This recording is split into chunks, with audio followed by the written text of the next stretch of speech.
নমস্কার, কেমন আছো সবাই? ঝুম্পা লাইফস্টাইল ব্লগে তোমাদের সকলকে স্বাগত। চলো তোমরা আমার এই ব্লগটা প্রথম থেকে দেখতে থাকো, আশা করি তোমাদের ভালো লাগবে।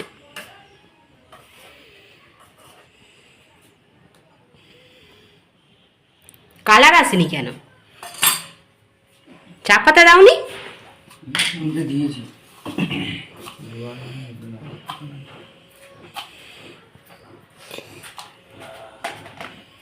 আমি ওইদিকে জামা কাপড়গুলো কাচতে গেছিলাম আর এসে দেখছি আমার বর চাটা বসিয়ে দিয়েছে। যাই হোক, একটা কাজ আমার কমে গেল। তারপর এখন ঘরটা মুছতে চলে এসেছি। ঘরটা তো আগেই ঝাড় দিয়ে নিয়েছিলাম। চলো চা খেয়ে নিই।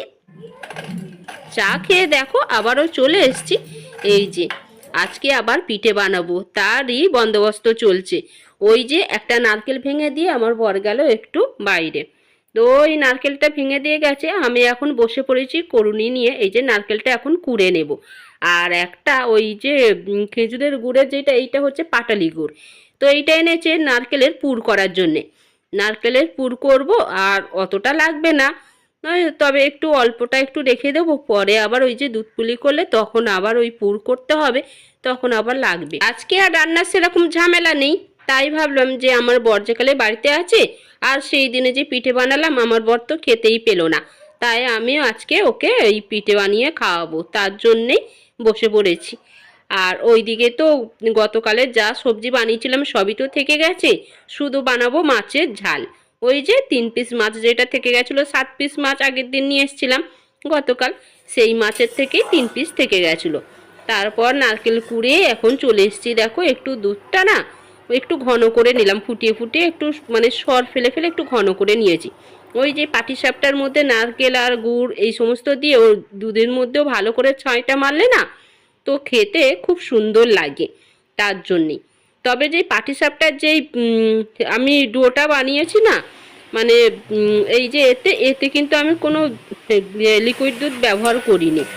আর এখন তো অনেক সময় খুব গ্যাসের সমস্যা হয়ে যায়, তবে আমি ওই যে আলাদা করে একটু সুজি দিয়েছিলাম, আর একটু ওর মধ্যে একটু চালের গুঁড়ি ছিল, আর ময়দা একটু দিয়ে ওই ডোটা বানিয়েছি। এতে আর আলাদা করে কিছুই দিইনি, আর ওই একটু সামান্য নুন দিয়েছিলাম। দেখো তারপরে ওই যে ছাইটা তো এইদিকে আমার হয়ে এসছে। এবার ওই চাটুর মধ্যে করে পাটিসাপটাটা এখন বানাতে শুরু করে দিয়েছি। তবে পাটিসাপটাটা বানিয়েছি ঠিকই, হয়েছে ভালোই হয়েছে, খুব যে খারাপ হয়েছে তা নয়, তবে যেটা আশা করেছিলাম সেইটা একদমই হয়নি। আমার বরকে কয়েকটা সরষাগুলি করে দিলাম, ও খেয়ে দিয়ে একটু গেল ওই বাড়িতে, ওই যে আমার শ্বশুর শাশুড়ির সাথে একটু দেখা করবে। আরও 2-1টা কাজ আছে, সেগুলোও করবে। চলো বক বক করতে করতে আমার পিঠেগুলো তো প্রায় হয়েই এলো, আর অল্প একটু আছে।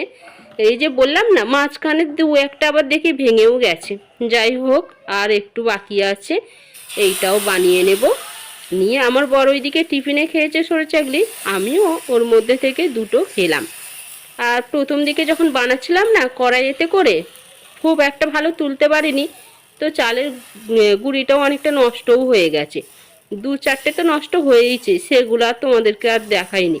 আমার নিজেরই কেমন লাগছিল যে বাবা, এত বড় মেয়ে আমি, এই পিঠে পিঠে ঠিকঠাক করে বানাতে পারছি না, হয়তো তোমরা আমাকে নিয়ে হাসাহাসি করবে। তাই তো যাই হোক, খারাপটাও দেখায়নি বলে যে বলবো না তা কিন্তু নয়।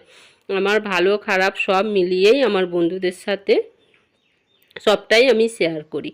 চলো ওই কয়েকটা হয়ে গেছে, আবার তো রান্না বসাতে হবে।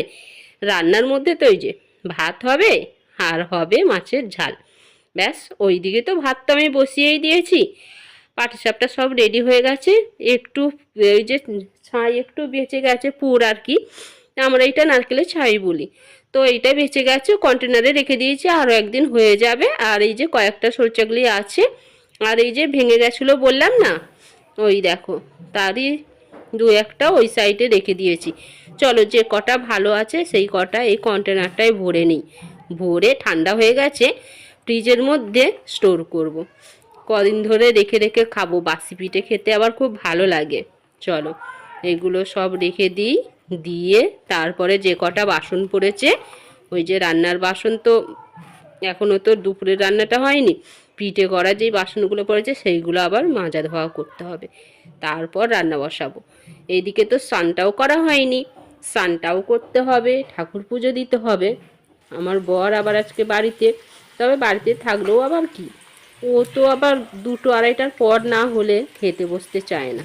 চলো রান্না বসিয়ে দিয়েছি, রান্নাটা হয়ে যাক, তারপর যা বাকি টুকটাক কাজ আছে সেই কাজগুলো করব।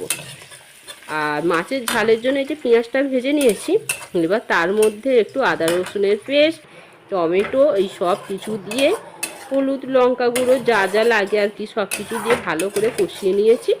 এবার মাছের ঝালটা একটু করে নিয়ে তারপর যাব স্নানে।